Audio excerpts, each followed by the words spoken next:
Alaikum.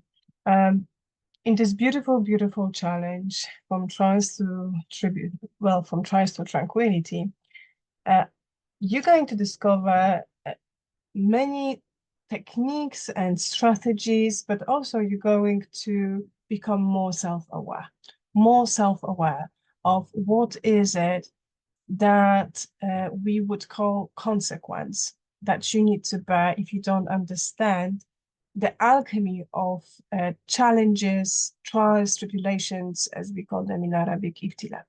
And they are meticulously designed for you to go from one consciousness to another consciousness, from one uh, priority to higher priority, from one level of moral and ethical approach to dunya to another, which is more less dunya orientated. So bear with me a second and just remember that there are consequences to you neglecting your resilience, your outgrowth of difficulties in your lives. That's right. So we don't have only uh, doom and gloom of this dunya presenting to us challenges and difficulties in the form of the relationship issues, in the form of financial or health difficulties and faith weaknesses and challenges. But we also have the other spectrum of issues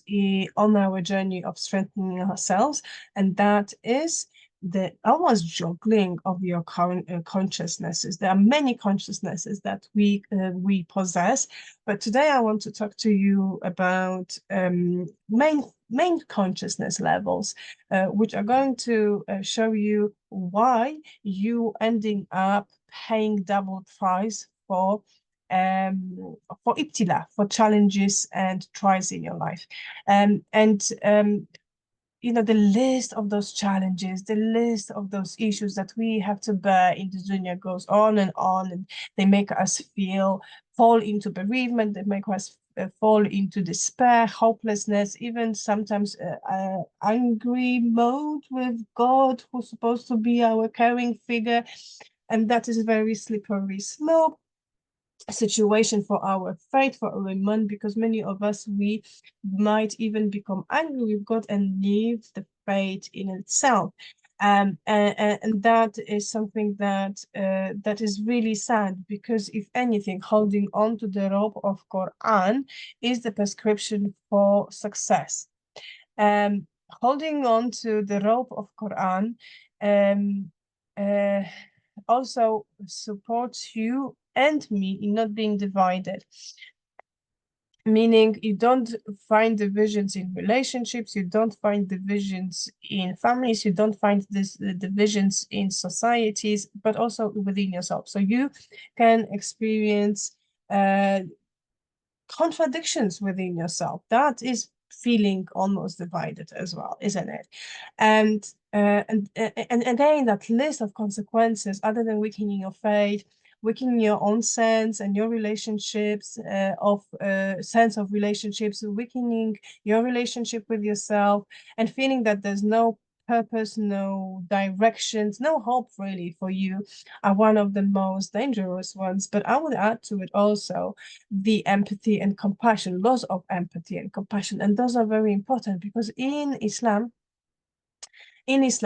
we recognize them as rahma. In Islamic psychology, we emphasize them from the level of giving them to others, but from most self-compassion, giving it to yourself. So if you lose that, then there's a really difficult journey to go back, climb up of the wagon.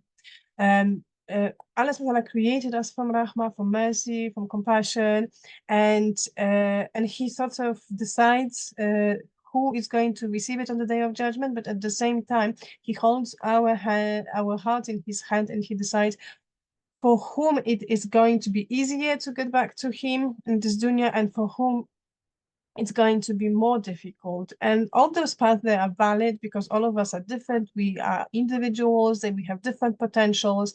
and there's no flaws in our qadr, there's plenty flaws in us. So if we don't understand that not only the ibtilas are important to reconceptualize for ourselves and learn from them, but for most learn about us because of those ibtilas, then we're going to completely lose it. And what I'm talking about losing is the self-compassion. You see, everything is sort of falling apart. It's almost intimately connected. So you can think about it almost like a domino effect. We have Karim, and he gives us worse, and in times of trials and tribulations, we very often feel that, why me? That is the lowest level of consciousness. This is all their fault. Or what's the point here? Even maintaining any of those relationships, let's take the easy way, let's just blame them. And there is also a possibility where your Karin understands that you're actually trying to work it through. You're actually using your akal, and you want to take things into responsibility, self-responsibility level. And then you have those thoughts, oh, he's not going to forgive you anyway. You're good for nothing. Who are you kidding? You're not perfect Muslim. You have too many sins. And that's how the weakening of faith happens at the second whole higher level of consciousness. So that is a point to which we refer as Toba. Toba can build you, or Toba can completely destroy you if you don't understand how to grow stronger in resilience in Toba. Toba is not there for you to go back to your default position, which is the easiest blaming others position. Toba is there to elevate you to the highest potential. And what happens on the highest potential is that we've learned our lessons, we've learned about our behaviors, we no longer want to react with defense mechanisms, fight, flight, and fright, or we're completely aware and we own the fact that we have traumas, and sometimes we have to take a step back, draw boundaries, and love ourselves and care for ourselves because he loves us. This is the most beautiful consciousness where we are.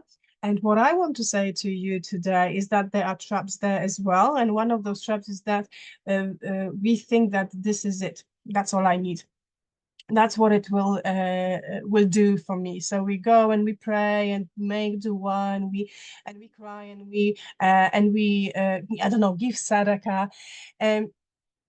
Subhanallah, and this is all very important. This is all so crucial for us as believers. Yet there is internal process that's going on, and you might keep complete blind eye to it, and that is tawbah, taking yourself to responsibility and letting go on blaming others. So very many people, they do this, is called spiritual bypassing.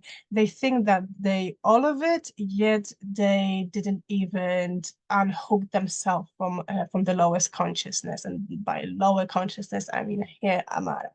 So the massive trap of personal growth, according to Islamic psychology, is the false belief that you can move from Amara, move to Lawama, which is middle state of consciousness, this tawbah, taking yourself to responsibility, and end up in Mutmainna and hold on in Mutmainna, stay there forever and ever, and be detached from people because people hurt you. That is not Mutmainna.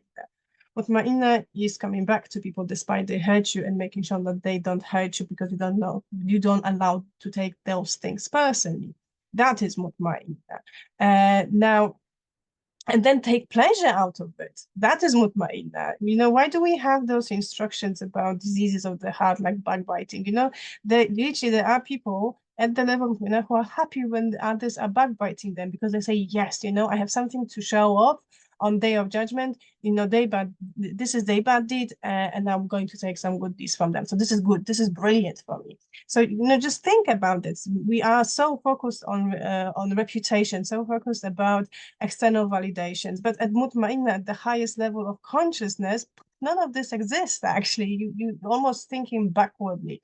Now, that mistake which I want to emphasize for you, and I really want this to stay with you forever, is that we think that is one or the other. No, you can go through one of your ibtilas at 3 different levels at the same time. And this ibtila can go on for 3 months, for 6 months, and you're going to move on that scale, on that level, 1, 2, 3, from 3 to 2. You're going to be moving on that levels, and sometimes all those levels, they're going to happen at the same time. So sometimes it's simultaneous experience. So it's not necessarily that you're jumping high or low. Sometimes you're experiencing one ibtila at 3 levels. And if you know how to recognize those different consciousness, then ibtila has completely different experience.